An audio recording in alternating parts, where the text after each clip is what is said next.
Shtiklat apo tokat janë kriju për meshkuj. Që t'ja u shpjegoj. Persianët në shekullin e 15 i kanë vesh tokat për me qëndru ma mirë mbi kalje, sidomos kur kanë përdor armë si hark e shigjeta. E prej tëre, aristokratët europian janë inspiru.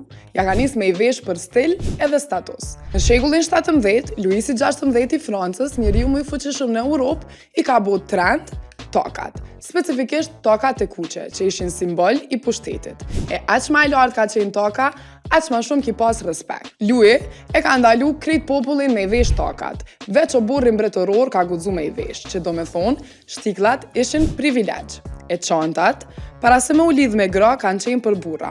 Në mes jetë, burrat i kanë bajt çantat për mjet e pune, e shpesh herë ka qenë pjesë e statusit social. Dikur, burrat me toka ka qenë aristokraci, e tash, burrat me toka gjykohen.